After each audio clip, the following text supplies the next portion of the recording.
பூதப்பாண்டி அருகே உள்ள மண்ணடி மலையடிவார குடியிருப்பு பகுதியில் செவ்வாய்க்கிழமை மாலை ஒரு ஆட்டை மலைப்பாம்பு ஒன்று சுற்றி வளைத்து கொண்டு விழுங்குவதாக அப்பகுதியினர் அழகியபாண்டிபுரம் வனத்துறையினருக்கு தகவல் கொடுத்தனர்.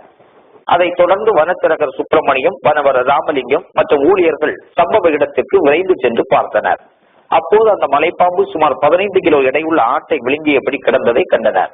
அந்த ஆட்டின் கொம்பு பாம்பின் வயிற்றில் சிக்கி உள்ளே செல்லாததால் பாம்பு திணறியபடி நகர முடியாமல் கிடந்தது.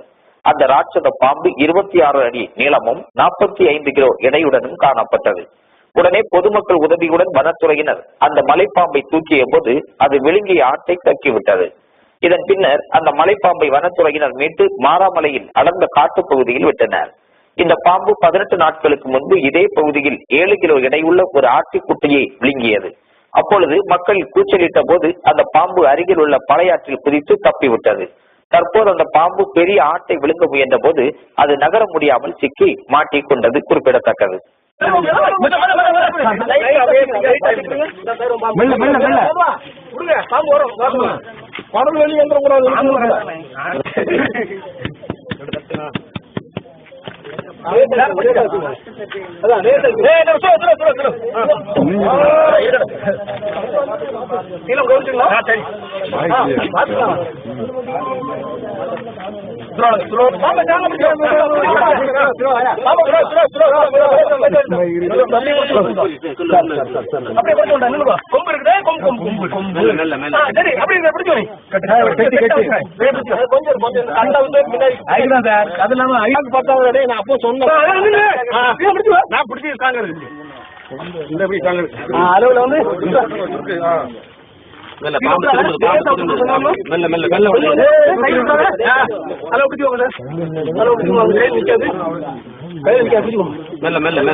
ஓடலாம்